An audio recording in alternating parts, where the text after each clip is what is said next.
Continuamos con La Noche.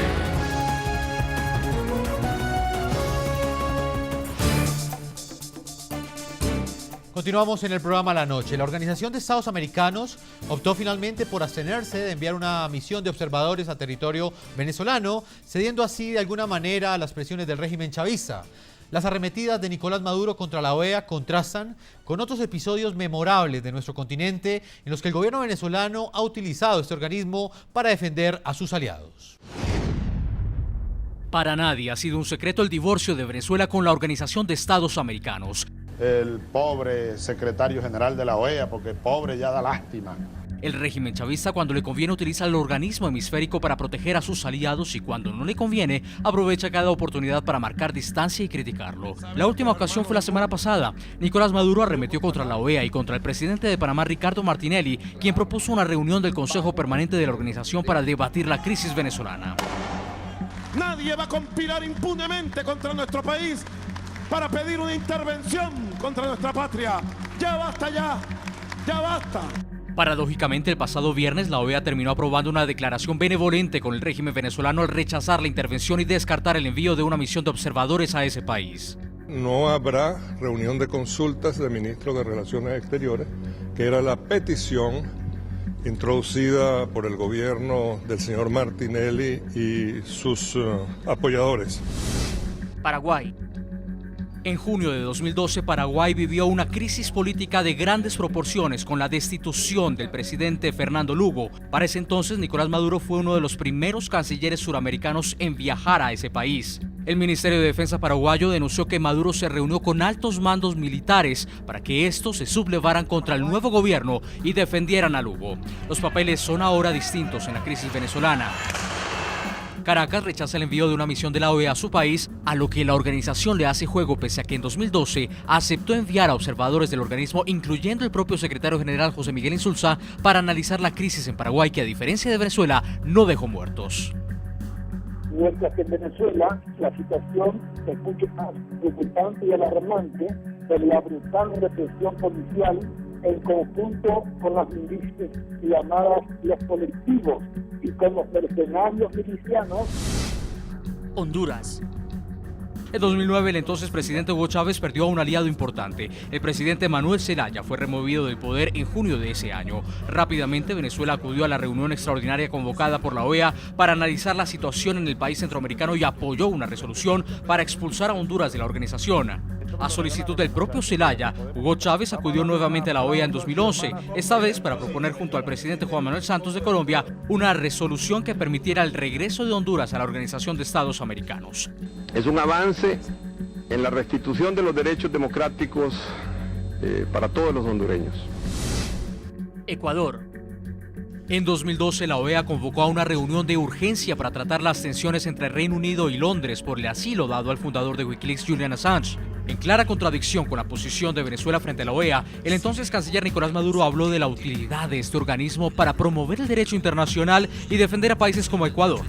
Si de algún sentido tiene la existencia de una organización como la OEA, es para la solidaridad, para el acompañamiento, para el respeto del derecho internacional. Ecuador no está pidiendo más que eso. Continuamos en el programa La Noche. Señor Juan Larraín, ex embajador de Chile ante las Naciones Unidas, un diplomático de amplia carrera en el continente americano. Acudo a esa experiencia suya como diplomático para preguntarle sobre la forma como funciona UNASUR en este momento y los intereses que persigue. ¿Cómo explicarle a nuestros televidentes o cómo entender, señor Larraín, que UNASUR y sus presidentes se reúnan cuando, por ejemplo, se va a debatir la presencia de militares estadounidenses en bases militares colombianas o, por ejemplo, cuando le es bloqueado el espacio aéreo a Evo Morales y no lo haga cuando se trata de 28 muertos, que son las cifras oficiales que entrega el régimen venezolano, que ha dejado como saldo trágico esta represión violenta de las protestas en el último mes?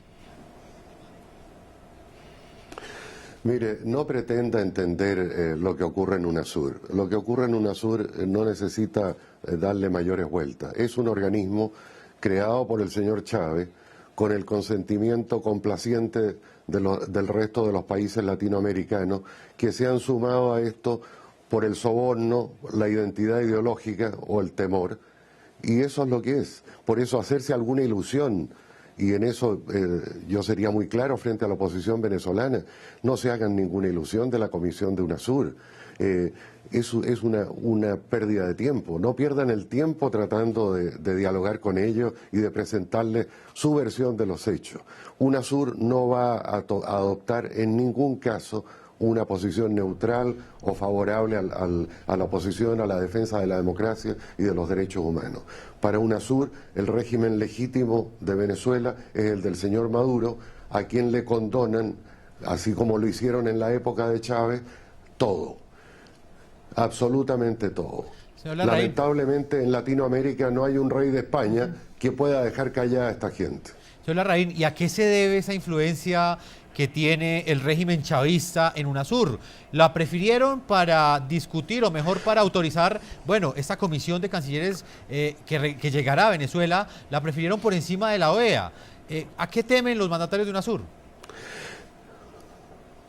Bueno, de partida la OEA no le interesa bajo ningún punto de vista al régimen de Maduro porque está Estados Unidos y Canadá dentro del organismo.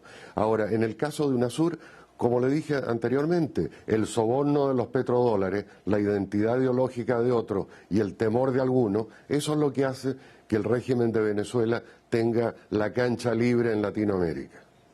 Permítame, señor Larraín, voy con la doctora Támara Sujo, abogada integrante del Foro Penal Venezolano. Doctora Támara, para finalizar ya esta entrevista, ¿qué llamado le hace usted a los cancilleres que en las próximas semanas estarán en territorio venezolano? Existe un pesimismo percibido en la oposición frente a lo que, pues, los resultados que tendrá esta visita, pero de alguna manera es un hecho significativo que un conjunto de diplomáticos, de altos diplomáticos del continente estén allí en Venezuela. ¿Qué les puede decir usted a ellos? Bueno, el llamado que yo les hago, como tú me estás diciendo, es que no vengan a darle un espaldarazo al gobierno actual, que vengan a ejercer un ejercicio de democracia y de derechos humanos, que vengan a reunirse con la sociedad civil, que vengan a reunirse con los partidos políticos democráticos de la oposición y que se reúnan con las organizaciones de derechos humanos que estamos documentando las violaciones a los derechos humanos. Que no vengan a hacer un papelón, que vengan a trabajar porque los venezolanos necesitamos, y sí necesitamos un mediador. En estos momentos el gobierno no ha dado muestras de querer entender lo que está sucediendo en la sociedad. Una sociedad que reclama por hambre, una sociedad que reclama por desabastecimiento, por inflación, por inseguridad.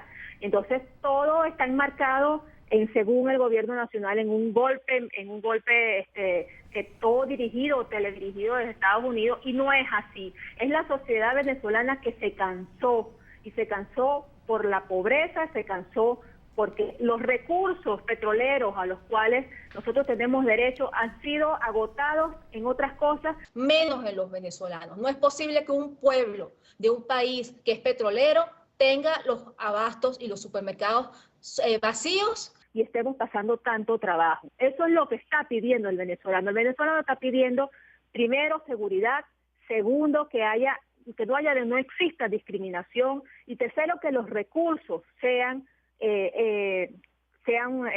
produzcan en la sociedad civil bienestar y progreso, y no el retroceso que tenemos como pueblo. Doctora Támara, se me acaba el tiempo. Le agradezco estas opiniones, este análisis y por supuesto la postura del Foro Penal Venezolano frente a la visita de cancilleres de UNASUR que tendrá lugar en Venezuela en las próximas semanas. Doctora Támara, muchas gracias por el tiempo que le concedió al programa La Noche. Muchas gracias a ustedes. También le agradezco a Juan Larraín, ex embajador, ex diplomático de carrera chileno, por este tiempo que le ha concedido a nuestra audiencia de NTN 24 en el continente americano. Es un placer haber estado con ustedes. Ustedes han desplegado una labor informativa verdaderamente heroica contra los apremios y todas las dificultades que le ha puesto el régimen de Maduro. Gracias por esas palabras a todos nuestros televidentes. Los invito a que envíen sus comentarios a www.ntn24.com, a que nos escriban en Twitter @ntn24, @segurizat y ntn24, @Jefferson ntn24. El programa La Noche seguirá encendiendo las luces para que usted vea el punto clave de la noticia. Muy buenas noches.